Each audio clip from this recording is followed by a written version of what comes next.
Hello dear aspirants, నమస్తే, good evening, welcome to our YouTube channel. నేను మీ అల్లం సాయి కృష్ణ. ఈ వీడియోలో ఆర్గానిక్ కెమిస్ట్రీ చాప్టర్ సంబంధించిన ఫండమెంటల్ కాన్సెప్ట్స్ డిస్కస్ చేద్దాం. ఈ ఆర్గానిక్ కెమిస్ట్రీ అనేది అన్ని రకాల కాంపిటేటివ్ ఎగ్జామినేషన్స్కి యూజ్ అవుతుందండి.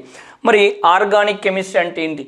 జనరల్గా అయితే కర్బన రసాయన శాస్త్రం అంటున్నాం. ఇక్కడ పేరులోనే ఉంది, తెలుగు మీడియం వాళ్ళు కర్బన రసాయన శాస్త్రం. రైట్. ఏంటి ఆర్గానిక్ కెమిస్ట్రీ, ఏంటి కర్బన రసాయన శాస్త్రం అంటే కార్బన్ మరియు దాని యొక్క సమ్మేళనాల గురించి అధ్యయనం చేసే శాస్త్రాన్ని లేదా తెలుసుకునే శాస్త్రాన్ని లేదా చదివే శాస్త్రాన్ని మనం ఏమంటున్నాం? కర్బన రసాయన శాస్త్రం అంటున్నాం. అంటే ఎస్పెషల్గా ఈ చాప్టర్లో కేవలం కార్బన్ మరియు దాని యొక్క కాంపౌండ్స్ గురించి మనం నేర్చుకోవడం అనేది అయితే జరుగుతుంది. రైట్. మరి ఎందుకు ఓవరాల్ కెమిస్ట్రీ మొత్తంలో కూడా కార్బన్ రసాయన శాస్త్రం అనేది సపరేట్గా ఉంది? ఎందుకు హైడ్రోజన్కి సంబంధించింది లేదు, నైట్రోజన్ సంబంధించి లేదు, ఆక్సిజన్కి సంబంధించింది లేదు?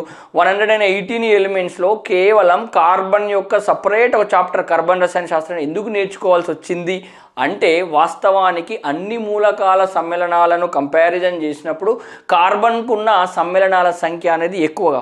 ఒక దశలో 117 మూలకాల సమ్మేళనాలన్నింటిని ఒకవైపు పెట్టి కేవలం కార్బన్ యొక్క సమ్మేళనాలు ఒకవైపు పెట్టిన కార్బన్ యొక్క సమ్మేళనాల సంఖ్యనే ఎక్కువగా ఉంటుందండి. అందుకోసమే ఇన్ని సమ్మేళనాలు ఉన్నాయి కావున వీటన్నింటికి సంబంధించిన ఇన్ఫర్మేషన్ని నేర్చుకోవడం కోసమే మనం స్పెషల్గా కెమిస్ట్రీలో ఒక బ్రాంచ్ ఏమొచ్చింది మనకు? కర్బన రసాయన శాస్త్రం, ఆర్గానిక్ కెమిస్ట్రీ అనేది రావడం జరిగింది. సో మనం ఫండమెంటల్ కాడికించి పోతే కార్బన్ యొక్క సింబల్ ఏంది? సి అండి. కార్బన్ లోహమా అలోహమా? ఫస్ట్ ఆఫ్ ఆల్ కార్బన్ లోహమా అలోహమా? కార్బన్ అనేది అలోహం. సార్, లోహానికి అలోహానికి, మెటల్కి నాన్ మెటల్కి డిఫరెంట్ ఏంటి? వాస్తవానికి 8th క్లాస్లో మనకు ఒక చాప్టర్ ఉంది, లోహాలు అలోహాలు అనే చాప్టర్ ఉంది.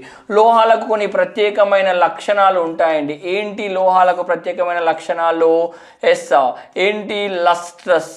లస్ట్రస్, అట్లాగే మల్లియబిలిటీ, డక్టిలిటీ, అట్లాగే సోనారిటీ, అంటే మెరిసే గుణం అనేది ఉంటుంది. లోహాలకు మెరిసే గుణం అనేది ఉంటుంది. ప్రత్యేకమైన ధ్వనిని ఉత్పత్తి చేసే లక్షణం ఉంటుంది. టెంపుల్ బెల్ చూడండి లేదా స్కూల్ బెల్ చూడండి, ఒక రింగింగ్ సౌండ్ ఒక ప్రత్యేకంగా ఉంటుంది చూసినా, అట్లాంటి సౌండ్ని ఇచ్చే లక్షణం అనేది ఉంటుంది. మెరిసే గుణం, ప్రత్యేకమైన ధ్వనిని ఉత్పత్తి చేసేది. అట్లాగే తీగలుగా మార్చవచ్చు మనము, అట్లాగే షీట్లుగా మార్చవచ్చు. షీట్స్ అంటే మనం ఇప్పుడు పల్చని రేకులు ఉంటాయి, అట్లా ఇంటి పై కప్పులు ఉన్న రేకులు ఉండే చూసినాం, అట్లా షీట్స్గా చేసే లక్షణాలు ఉంటాయి.